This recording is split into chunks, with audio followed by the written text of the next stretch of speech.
I'm excited to be talking with you both. We're here to discuss your film, The Track, which will be playing at the Vancouver International Film Festival. And I'm so excited for more people to see this movie. It's such an inspiring story, and I can't wait to talk with you guys about it. So I want to start, Ryan, with you. I want to learn a little bit more about your history in filmmaking and storytelling. Get us caught up on your career so far.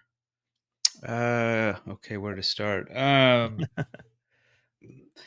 Okay, let me think about this. Let me think of a good place to drop in. I think it actually, like, I mean, growing up, I was just, in the household. My dad was always showing us, different films and documentaries. Like I remember watching this one documentary in specific called Dark Days, which is about a guy who just takes a camera and goes underground the New York subway system and documents a community living under there. So, just kind of watching movies like that. But it was really when I went to Sundance Film Festival when I was studying, and I was like, oh, I always thought I was going to go do the academic path and do film criticism and kind of go on that journey. But when I went to Sundance, I just saw that other independent filmmakers making movies, and it was all quite tangible. Like, sometimes when you see a movie, you think, oh, it's like a Hollywood studio and the studio system. But at the time, at Sundance, it was just like normal people making movies and getting to chat with them. So that kind of planted the seed. And then, from there, it was just, being a production assistant on set and having good mentors. And, fortunately, being in Canada, we have a pretty good granting, like a, you know, very friendly system for filmmakers for grants, and had an idea for this project. And then it all kind of came together. But that was almost 10 years ago where I had like the initial idea for the project. Yeah, I wanna get to that in a moment, because the amount of time this movie had to have taken to make, was something that struck me when I was watching it. I'll come back around to that in a moment. Mirza, I wanna jump to you and get your thoughts. So this documentary really follows you and your team's journey, in trying to pursue, the Winter Olympics in luge. And I want to know your initial thoughts when this project was first presented to you way back, at the start of this. Uh, well, because it was so long ago, I was still a kid. I mean, I'm still a kid, but I back then I was even smaller kid, and then I didn't really see the bigger picture of the whole project, and I didn't really see the outcome. I think nobody has seen this outcome, and then uh, I'll be honest, like I'm super happy that it ended this way. But in the like the very beginning, I didn't know what it was gonna look like, and I've been saying this like a couple of times already in the beginning when Ryan first showed up. I just thought he was gonna be one of those interviewers or just news anchors, just like, hey, how's it going? Like he's gonna ask a couple of questions and then he's gonna be on his way and then he's gonna forget all about us. But then throughout this whole project, he became part of the family and. It was really nice working with him and the rest of the team. They're all so pleasant to just be with. That's awesome. Funny how you thought he was just there momentarily and ended up being with you for such a long time. Look, it's basically so why I thought about that because the story that we have here is very unique, and then there's nobody else doing luge in well, there are some people doing luge in the region. I'm talking about the Balkans, but it's a very unique story, and having the track in a place where there were Olympic Games of 1984, and then everybody wants a piece of that story, and nobody wants to stick around. Everybody just wants the clout. Mhm. Well, it's a good thing Ryan stuck around. This is a great story to share. Um Yeah, I'm so glad he stuck around. Yeah, for sure. Ryan, I mean, I imagine you had an idea for what you wanted to do here, but like with documentary making, I'm always amazed when documentarians take on stories like this because what is your ending? What is your end point? How do you know how long the story is going to take? And so when I was watching the movie and it says 3 years till the Olympics, I'm like, wow, that is a long time to be covering this. Give me your take on like how you felt in the process of documenting the story and yeah, just how much time this covers. Yeah. Well, initially, like I stumbled across the story just by chance. Like I spend a lot of time in the region in former Yugoslavia. That's the other podcast and episode, my love affair with with the Balkans. But I was just walking on the track one day, and it wasn't these guys, but the Slovakian luge team was there, and they're telling me get off the track, get off the track. So I was just walking on the track, um, and I just thought it was like the craziest thing that people were just using the track. Like for me, it's almost like this tangible piece of history and kind of a symbol for the country itself. So to see that it was still being used in the state that it's in and how it's being used with these rollerblade wheels on these sleds, like just a light went on in my head. And then from there, I never really thought about, you know like what's the best version of this movie, or this is how it's going to play out. I was, at its core, of course, you're doing a sports film and there's going to be winners and losers. And I think that's like a little bit of a cheat with a sports film. You're going, okay, well, there's going to be a competition and there's going to be celebration, or there's going to be, tears or letdown, or some sort of like, comeback story. But I was mostly just interested, when I discovered that there was young men from Bosnia using the track. I was more interested in what it was like to grow up in a post-war society. And I think that's the core and spirit of the film is, the sports is the kind of cool entry point and it looks good in the clips and the trailer and the poster. But I knew that people are not going to stay around for this film if there isn't a strong human element. So whatever happens on the sports front, sure, but and as you see in the movie, like things happen that are totally unrelated to sport, and that's the interesting part. So that to me was always the North Star to follow, was the human story, and the sports stuff and the Olympic angle was just kind of the icing on the cake to help us get from A to Z. Mhm. Yeah, lots of I mean, when you're making a documentary and it's kind of happening in real time, you never know how it's gonna develop, and you just kinda go with you be flexible and go with how the story's going, but I really do appreciate the focus on the human side of things, especially with the fact, that, we start the film with a team of 3, and, life happens, and, they're each of you guys kinda go your own ways. But Mirza, tell me about when you first watched the movie. What was your feelings about it as you were watching it for the first time? I didn't really believe that this was finally happening. It's been so long since the beginning of filming, and the whole project took so long. I didn't even know what to think. Then when I saw it, I was just proud. I mean, nothing else, just really proud, and then very emotional when I first saw it. The movie's very emotional. And then what I really liked about it, that Ryan went so deep within the very culture itself of the Balkans and the traditions, and then he just like right now he's a Balkan man, one through one.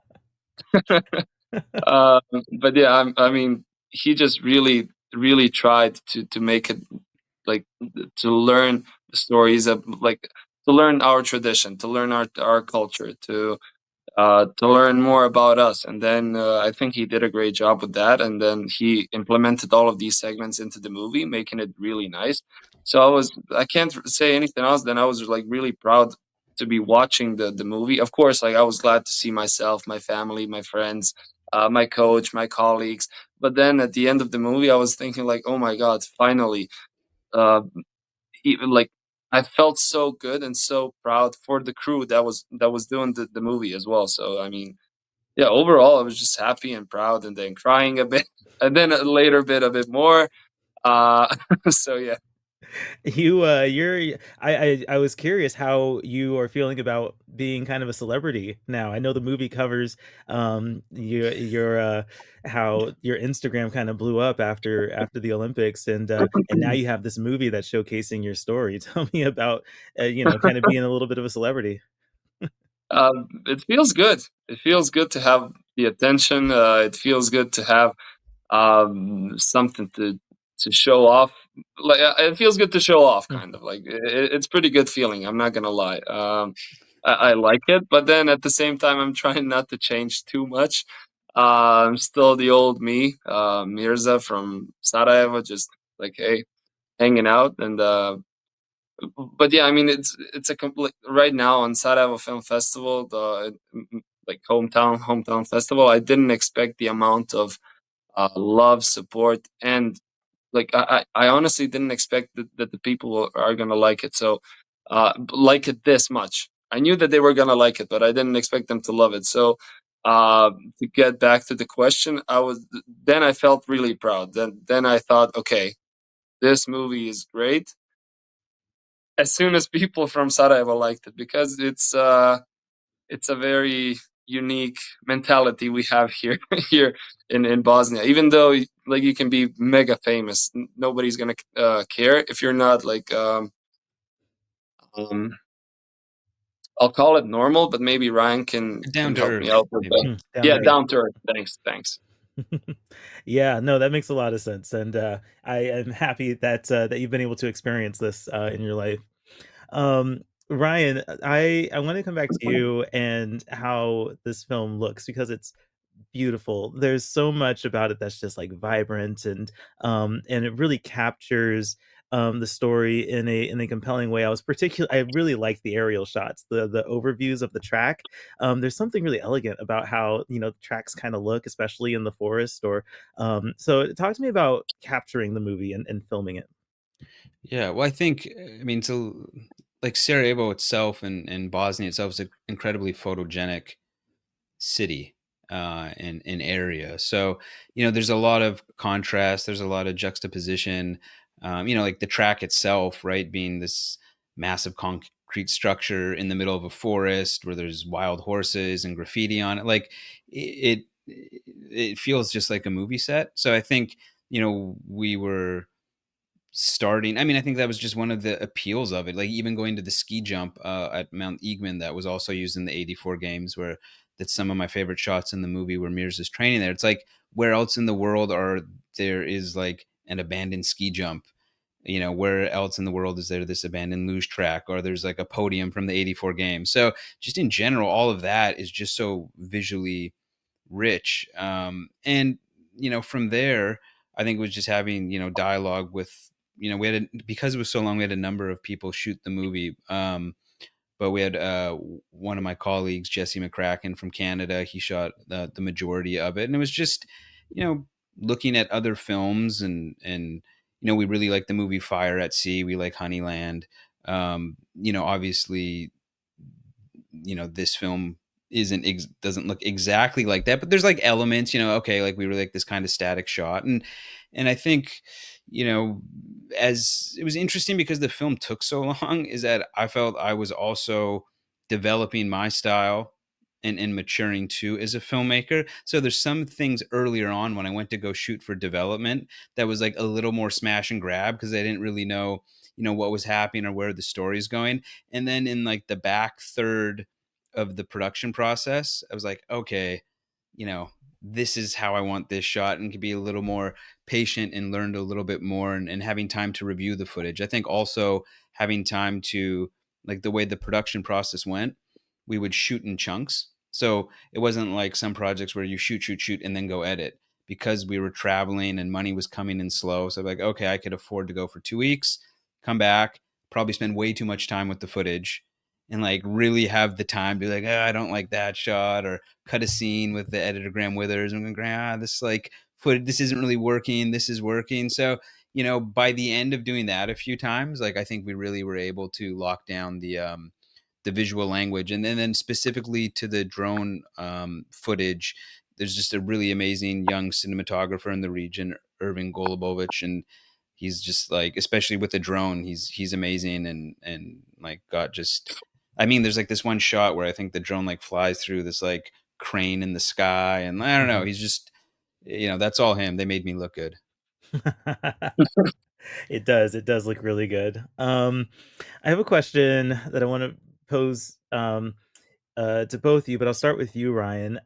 In talking about the editing of this movie, and because it took so long, it took place over so much time. I'm sure there was a lot that didn't make it into the movie. Is there something that you were really sad to have to cut from the film, but that you'd like to share about? There's specifically Zlatan's dad, Ennis. Mhm. like you could make a documentary about Ennis. Like he's so funny, he's so charismatic, he has like just the best stories. Like one of my favorite things when I get to visit the region is like having dinner with Ennis, because it's just like he's just like such a just an amazing human being and an amazing character. So there's like just a bunch of amazing Ennis stories that I love that unfortunately didn't make it in. There was a really great scene where Zlatan goes to Mostar, which is it's famous because there's a big bridge and people jump off this bridge, and there's diving boards on the side that are a little lower. I mean, I think how many meters is the bridge? It's like 24, 25 or something like this. Depending on the water level, but 20, 25. Yeah, so like there's this whole cliff diving scene that didn't make it, but I mean those are just like there's so much stuff that didn't make it because we filmed for such a long time. But um, here's a funny story: we finished the movie, Mm-hmm. and it was like 94 minutes, and I'm like, okay, it's good, it's done, I'm happy, like I'm exhausted. We bounced it, sent it to the sound designer. He started working on it, and then the editor Graham calls me in the morning, and he's like, "It's too long. It's too long." I was like, "Ah." So we opened the film back out and took out 4 more minutes, and like again, lost some good scenes. But I think I think overall the film benefits from being 90 minutes instead of 94. But it was a process. I'm sure it's I mean, tough decisions to make there, and I'm confident this could be a really engaging, like, 3-hour documentary. Like you say, there's so much with other characters and other stories that appear here. I did the conversion for my audience in America. 25 meters is 82 feet. So, I'm here in Seattle, and so most people here go by feet. I just wanted to get that conversion out. Um, but Mirza, I want to pose a similar question to you. Was there anything about your story that didn't make it into the film that you feel compelled to share? No, actually, there's quite a lot of scenes that I'm glad that are not in the movie. Honestly. Those are the bloopers I want to see. I want that on the bonus No, content on no, the no, no. DVD. I just remember a couple of yeah, call them bloopers. I just remember a couple of those, and I'm very glad that they didn't make it to the final cut.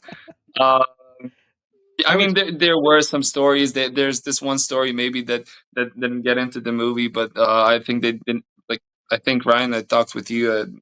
Like you didn't have a space where to put it in. That the people all around the world had helped me buy new sleds for the competition for the Olympic Games. That would have been cool to be seen, but then it's just too long, and then the focus would shift more to me. And then, like I said in the beginning, I love how the movie ended up, how everybody got their spotlight, how the track remained the main character, and everything revolved around that. Um, but yeah, I mean, I honestly don't even know what else could have been shown. Like I think like those are I mean all of the shots. uh, Actually, there is one thing now that you asked me. I would have liked to had less uh less scenes of me talking about food. Food's important. Food's a good thing. Yeah, yeah. For for the people who watch, they'll understand what I'm saying. That's really funny. Um, Mirza, I want to ask you another question. Something that was um kind of expressed multiple times at the end of the movie is your youth. You're young, you've got plenty of Olympics coming up, plenty of opportunities. I'm curious about what that does for your own psyche or your own like motivation for your sport. Is that something that um benefits you to make you more motivated? Is that something that you don't really like people talking about your youth? Like, how do you feel about that kind of comment? Uh, so basically, what I think about like how the sport makes me feel, or like I the, mean, the I'd love whole. to hear about that, but just like there was a number of times where people, like, as you're going through the races, even the commentators, this young man, and talking a lot about your youth. I just kind of want to know how you feel about that in this sport and competing against world class athletes. I I honestly I think I'm um, one of the few that don't really think about that. No, well, I just good. I just love what I'm doing. I just like even the way I started doing the luge. I just loved it. I just like going downhill very fast. Kept doing it, and then everything else came along the way. I didn't really pay that much attention to it, and still to this day, I'm not really sure how many people know of me, how many people follow me, how many people have seen me. But what it did, like what the sport, like what helped me through the sport and through all of this, like through the whole journey. Um, it made me grow up faster. It made me like learn about new cultures, new ways of living, new people. Um, I made a lot of new friends, and I think that's the most important thing when you're doing a sport. It's okay, like you have competitions on one hand, but on the other hand, everything else is like way, I would say, way more important than winning a medal or just being in a competition. The point of sports and competing is the journey itself, and I think it really helped me to grow up in a well, a bigger kid that I am right now. So I'm really grateful for all of the people that I've met on my journey, and yeah, I mean the way it affected my psyche is just that. Well, I was always like I don't know how to say that in English. Um, let's call it ADHD, Oh, but the okay. sport had made me focus a bit more. Um, Focus more on my goals, focus more on what I need to do. Um, so yeah, I mean, it affected me positively, I will say. Cool, cool, cool. That's a great answer. Just a couple more questions. Ryan, one thing about sports is this pressure to perform, right? There's a lot of attention on the athletes. There's a lot of pressure to, do their best, both from outside forces and internally. I kind of wonder if there's a similar thing for you as a filmmaker. What does pressure look like in your world as you're making a movie like this? Well, I think it's when you start editing. I don't know if you've like seen that meme, right? Where you're like, it's like this meme or chart where it's like this movie's gonna be amazing, and then you're like, this movie's gonna be horrible, and it's like, oh, it's gonna be okay, and everything's. So I think when you start editing the film, you're like, oh, okay, do we have enough, right? I think for better or worse, I think I hold myself to like a very high standard, and I look at filmmakers and films that I truly admire, and I think I look at a Honeyland or I look at Fire at Sea, and I'm like, maybe those are some of my favorite documentaries and films, and you're just trying to you're just trying to get there, right? So I think I unfortunately put a lot of pressure on myself, um and sometimes too, you don't have the resources to get to that level. But like, I think maybe my biggest problem as a filmmaker is that I'm overly ambitious, and that takes a lot. I think that takes a lot out of myself. I think the whole crew is ambitious, and everyone, especially on this project, believed in the story, and you're just trying to kind of like outpunch your weight class.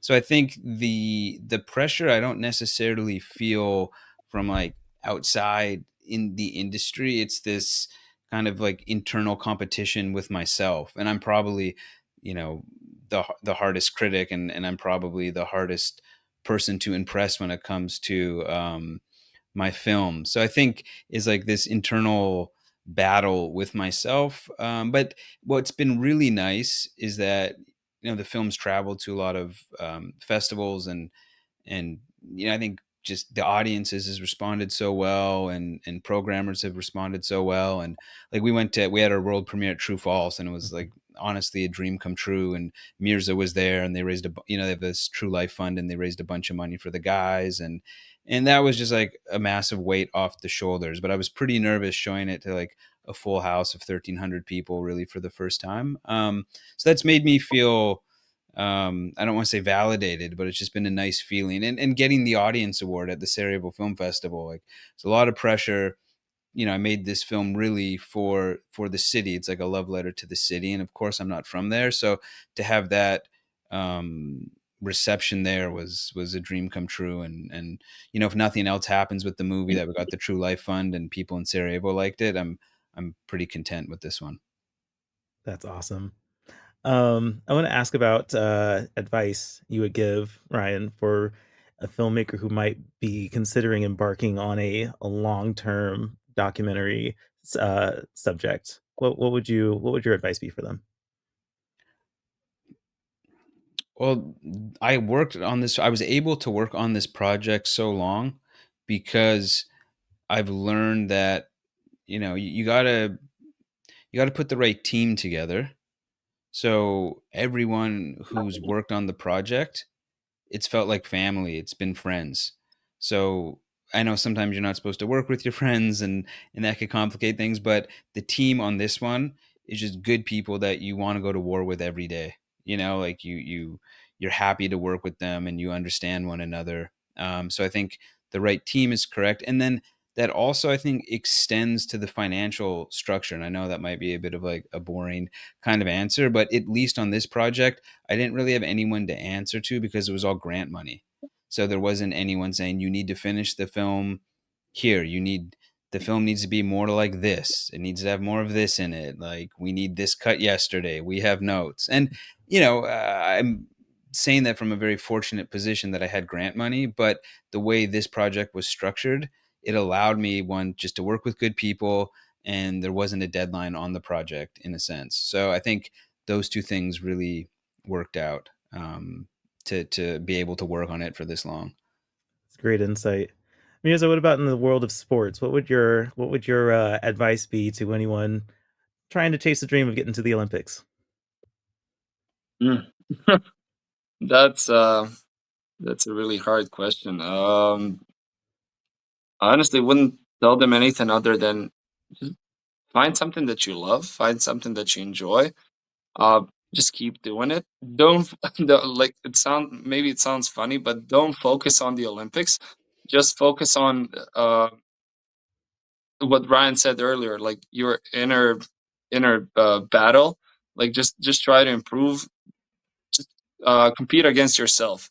Try to impress yourself, and then the more you compete with yourself, the more you're gonna succeed, the more you're gonna improve.